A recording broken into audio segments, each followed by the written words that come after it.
Monica, a 25-year-old woman with bright, curious eyes and short, wavy black hair. She lived in the small, peaceful village of San Loro.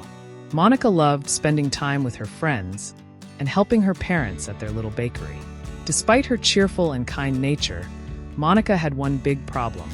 She was terrified of conflicts. She avoided them at all costs, even if it meant suppressing her feelings, which often led to unresolved issues.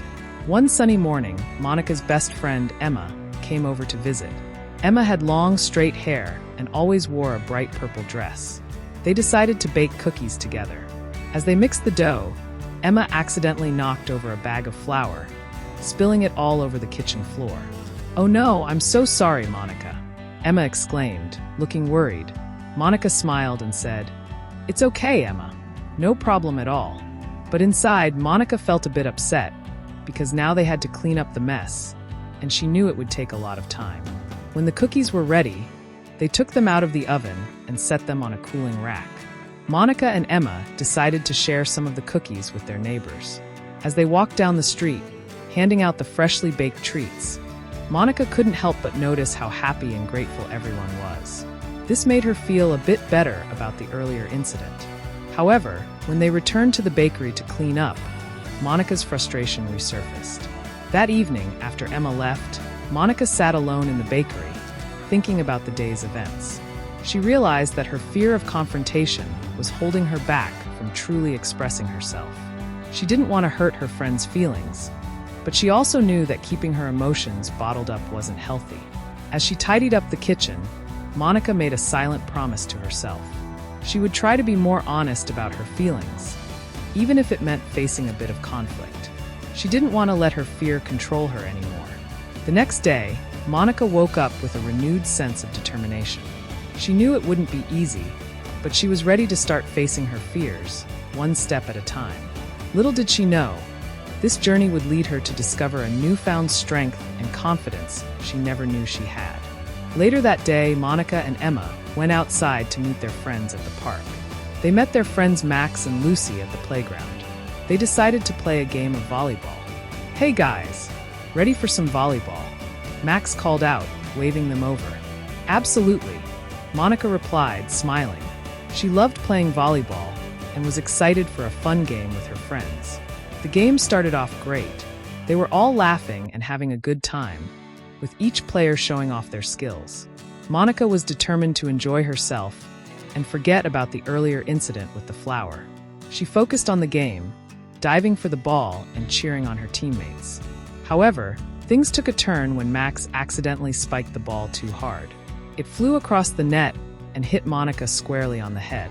She felt a sharp pain and stumbled backwards, momentarily dazed. "Are you okay, Monica?" Lucy asked, rushing over to her. Monica quickly shook off the pain and forced a smile. "I'm fine, Lucy. Just a little bump." She didn't want to ruin the game or make Max feel bad, so she kept playing, pretending everything was fine. Max didn't notice she was hurt, and Monica didn't say anything. As the game continued, Monica found it harder to concentrate. Her head was throbbing, and she felt a growing sense of frustration. She wanted to tell Max to be more careful, but her fear of confrontation kept her silent. Finally, the game ended, and they all sat down on the grass to rest. Max, noticing Monica rubbing her head, asked, "Hey Monica, are you sure you're okay? You seemed a bit off during the game." Monica hesitated for a moment, then nodded. "I'm fine, really. Just a little tired, I guess." Max shrugged, accepting her answer, but Monica could see the concern in his eyes. She felt a pang of guilt for not being honest with him. She knew she should have spoken up, but the thought of causing a conflict made her anxious. As they packed up and headed home, Monica couldn't shake the feeling of unease. She knew that her fear of confrontation was causing more harm than good. She needed to find a way to express her feelings without fearing the consequences. That evening, Monica thought about the day's events. She realized that her fear of confrontation was not only affecting her relationships with her friends, but also her own well-being. She didn't want to live in constant fear of upsetting others. She wanted to be able to speak her mind and stand up for herself. With a deep sigh, Monica made a promise to herself. She would start taking small steps to face her fear of confrontation. It wouldn't be easy, but she was determined to change. She knew that the only way to grow was to face her fears head-on. That evening, Monica's mother noticed her rubbing her head and asked, "What happened, dear?" Monica shrugged and said, "Oh, it's nothing, Mom. Just a little bump." She didn't want to cause any trouble or make Max feel bad. Monica's mother, a kind woman with gentle eyes, looked concerned. "Are you sure you're okay? You seem a bit off."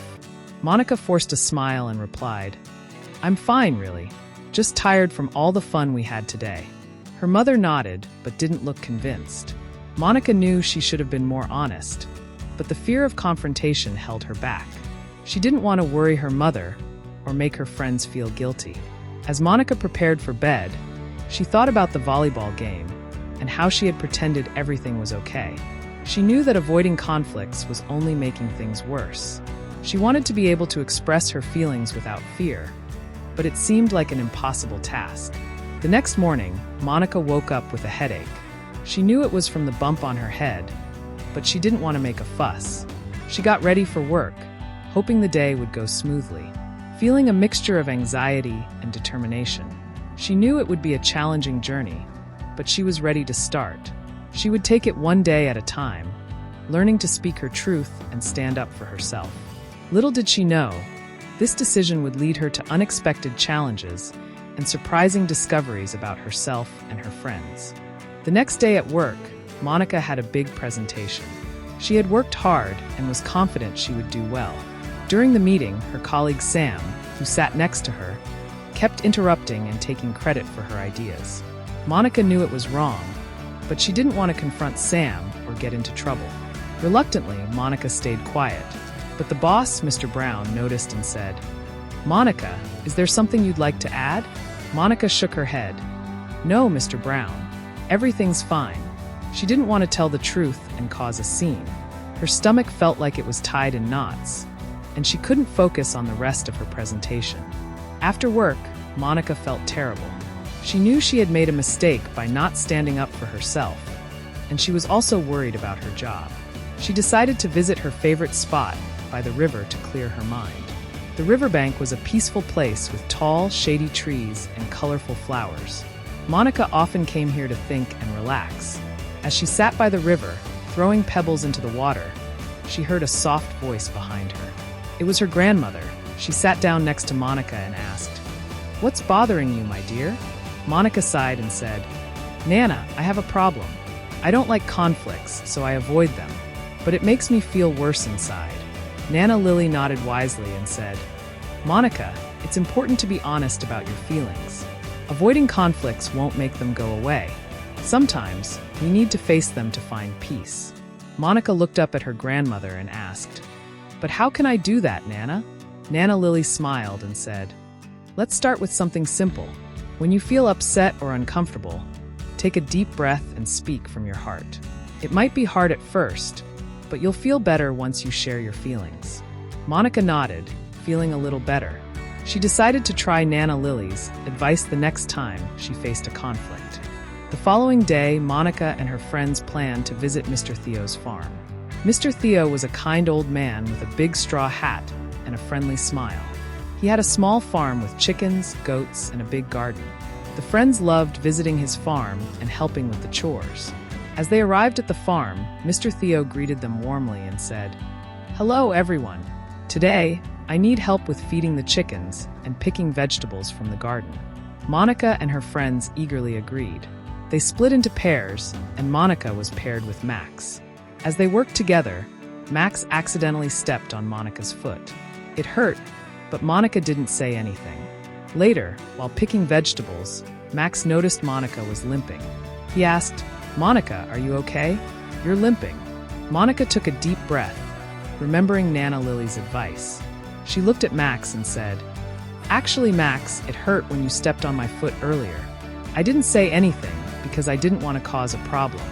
Max looked surprised and said, "I'm really sorry, Monica. I didn't mean to hurt you. Please tell me next time if something's wrong." Monica smiled and said, "Thank you, Max. I will." That evening, after they finished their chores, Mr. Theo invited them to have a snack.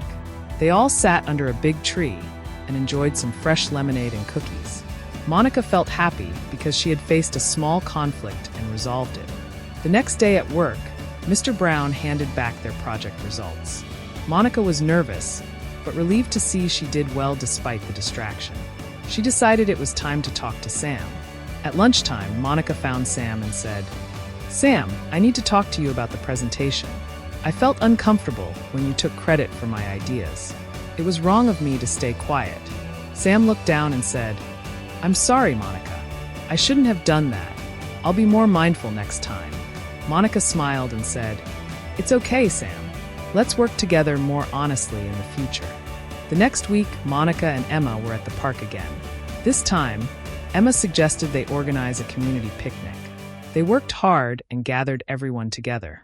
Monica felt proud of their teamwork. Suddenly, a group of older kids approached and started teasing them about their picnic. Monica felt her heart race, but she remembered Nana Lily's advice. She stood up and said, "We worked hard on this picnic, and we like it. Please don't tease us." The older kids looked surprised and then walked away. Emma hugged Monica and said, "You're so brave, Monica." "Thank you." Monica felt a warm feeling inside. She realized that facing conflicts wasn't as scary as she thought. She felt stronger and more confident. In the coming days, Monica continued to practice speaking up.